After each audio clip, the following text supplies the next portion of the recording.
Hey everybody, this is Matt with Toolpath on the customer success team, and I want to just show you a little bit of a workflow regarding cutting parts on routers. We've been getting a lot of new hobbyist users who are using routers. I've got a little kit router here in my basement. It's an X-Carve Inventables. It's about 10 years old at this point, but I've been able to, push the envelope with it a little bit and do some things that maybe you wouldn't normally do on a router. So I've got this part up on the screen here in Fusion, and I've already milled it one time, and this is just out of plywood. I'm going to run another one with mahogany. I noticed there was a lot of blowout kind of on some of the parts, but I had some pretty decent success. So I want to go over some things about what worked well with Toolpath, what maybe didn't work so well, and kind of how I got around some things and still was able to utilize Toolpath to have it be a value to me. So I've got the part open in Fusion. First thing I want to talk about is my tool library. So what I did just to kind of test this out and to keep things simple was I just made a tool library with a single tool in it. I named it single tool library. If we look at this, it's a 1/4 inch cutter, flat end mill. My spindle speed I set at 15,000 RPMs. I have a default preset in there. I'm going to have my cutting rate be 30 inches per minute. So I've got that saved.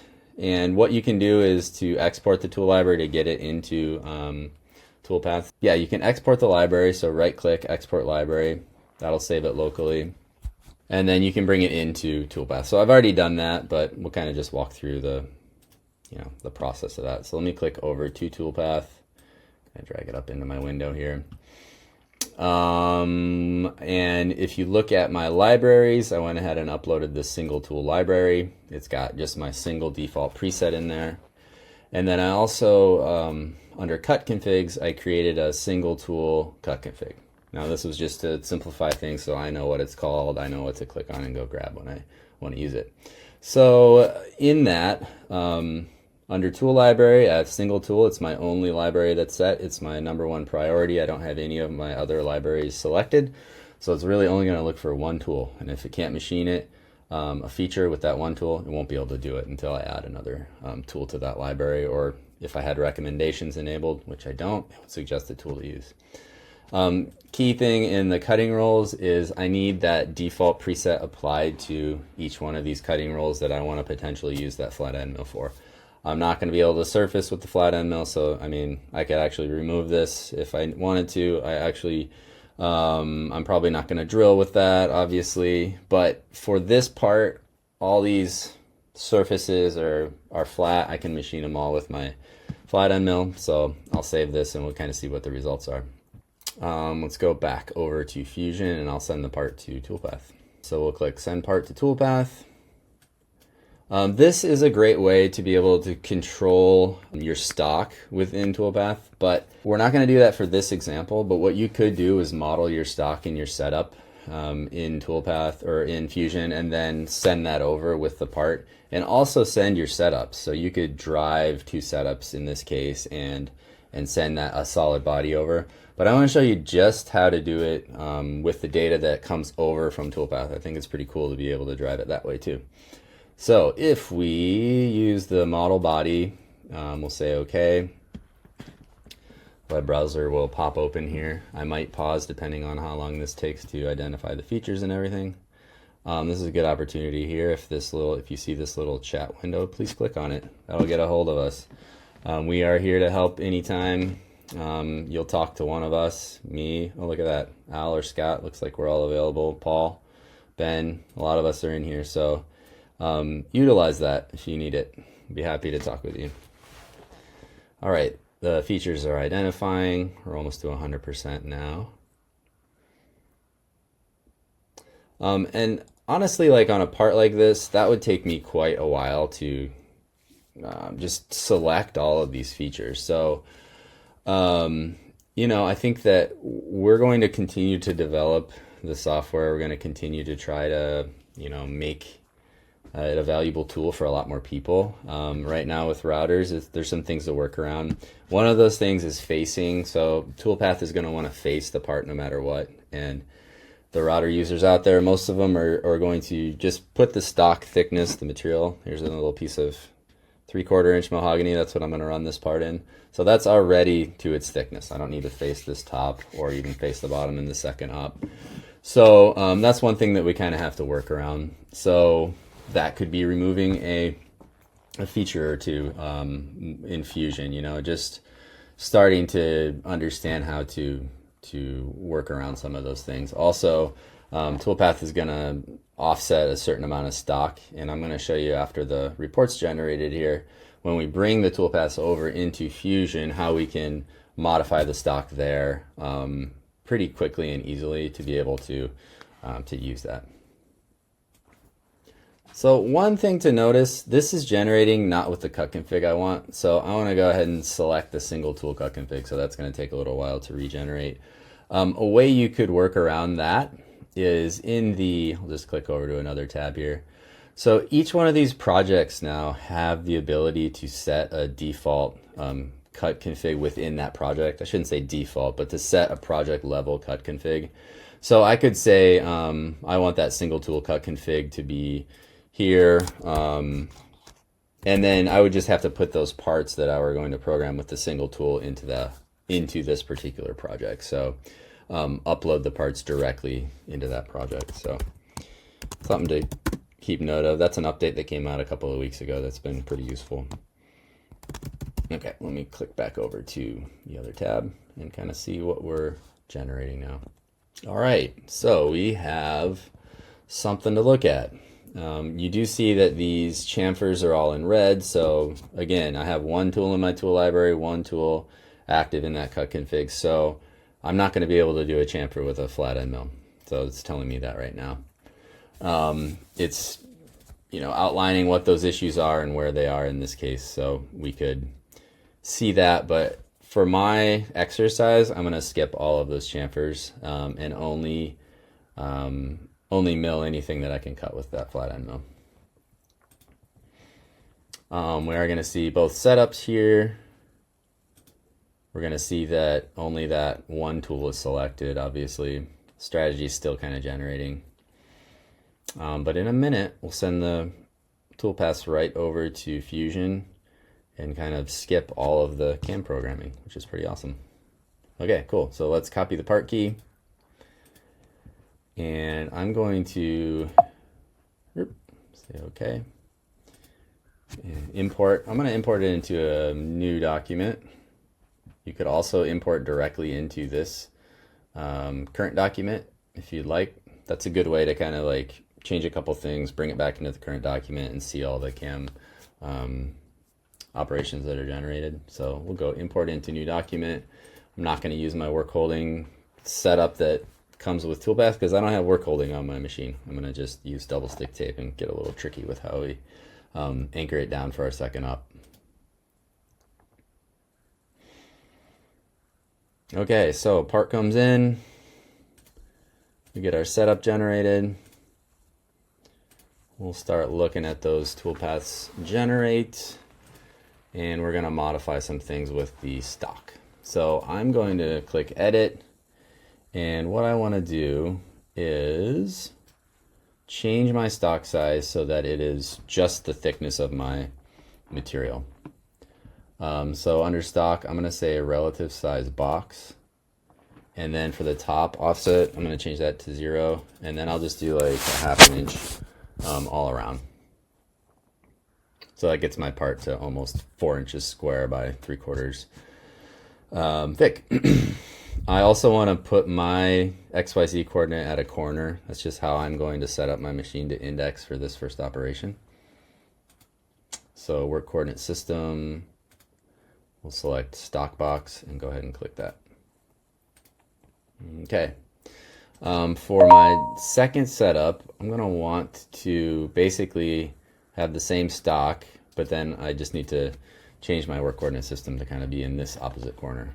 I might not even have to use that, but I kind of need to know where it is.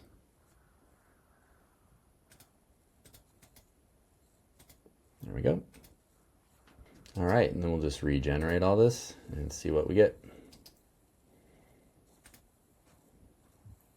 Okay, it's still kind of working through some of these operations, but there's already some interesting things to look at. So I do see these two parameters that are highlighted in red, and okay, so that's telling me that there's an issue.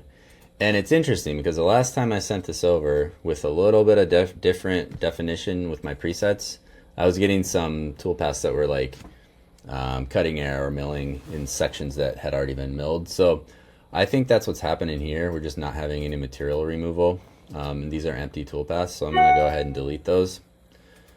And same for this one too. And then in setup 2, let's have a look-see. I'm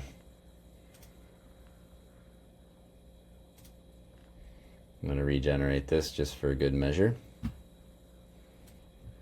Okay, we're getting a couple of those toolpaths too. Oh, and another thing is we have a face mill operation. So that's something that you might want to just delete, get out of there. I could do that, delete it in the first setup as well. So I'll delete this. I'll delete the empty toolpath, which just kind of happens sometimes.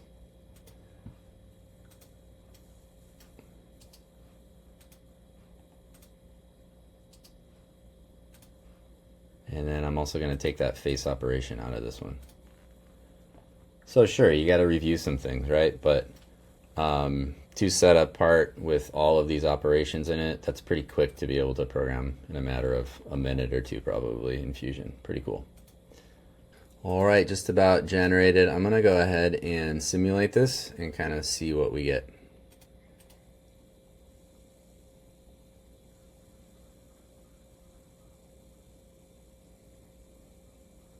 Okay, setup 1. Let's check out setup 2.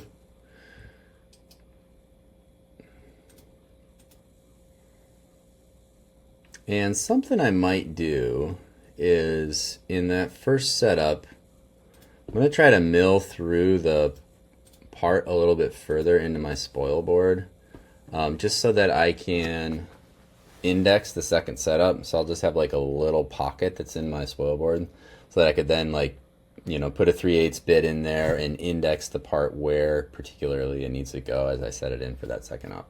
So the way I'm going to try to do that in this case is with the derived operation. So if I right click on that last bore, I'll click create derived operation 2D, and then I'll just do a 2D contour, and we'll choose the geometry to be, let's just do these two. And then for my heights, I want to have my bottom height at the bottom of my part, and then I'll just minus some stock. So let's just see where this goes. So let's see, bottom, model bottom, and then I just get confused with this. Is it a plus or a minus? Okay, so we're gonna go a little bit below that. So let's just go 50 thousandths like that. All right, we're getting a little invalid value. Retract height offset. The retract height must not be below the feed height. Okay.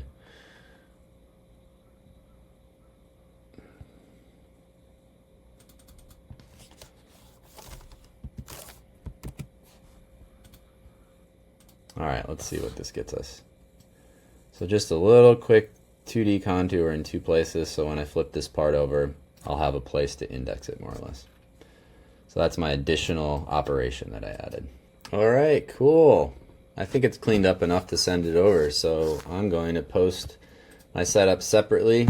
So I just right click, post process that entire setup, and I use this GRBL post processor, and then I'm going to name it setup 1, and then we'll grab setup 2 and do the same thing. Cool. I'm going to get over to my machine, try to do a little video over there, and show you what the next steps are. Alright, so next we're going to get to putting the material on your spoil board. So it might not seem like enough, but some good double stick tape will do the job. I'm going to give it a little bit of a sanding with a nice flat sanding block, because what that's going to do is get off any of those little marks from my nicks and my planer knives. All right, and then simply just adding a lot of this stuff. So The first attempt, my piece flew off the table because I went pretty light on this. Because the part's so small, I'm going to cover all of the material on the bottom with double stick. That's just going to make sure I get some really good adhesion. I'm going to just scribe out a line on my spoil board. And this is all pretty basic stuff, but you know, we're hobbyists, so we got to just kind of do what we can. We don't always have these fancy machines everywhere. So I just put a scribed line on my top of my spoil board, and I'm just putting a ton of pressure on that, making sure it's nice and locked down. And I have a 1/4 inch cutter in my machine right there. So it's just a flat end mill.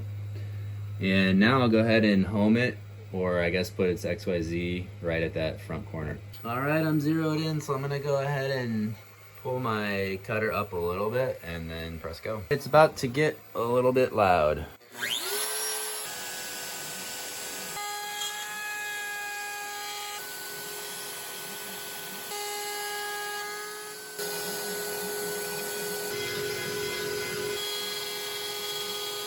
All right, let's take a look.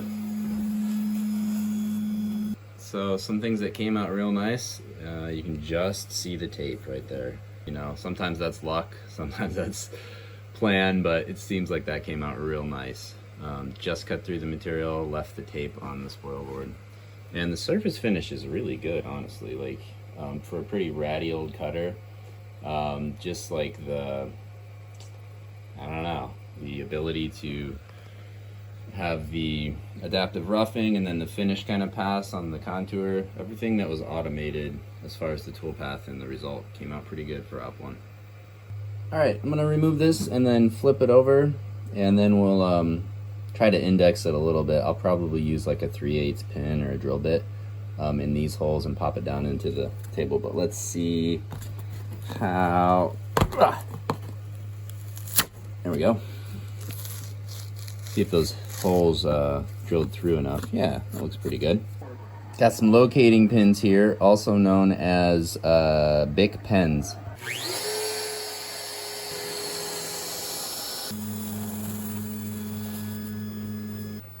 Well, there you have it. Nothing flew off the table, so that's a win. You know, there's some funny things going on there with kind of a, you can see the, I don't know, the tool mark on the step over. Also in that pocket. So, you know, a couple little things to refine. Overall, it's a pretty detailed part, I think, to run on a router, and Toolpath helped me out.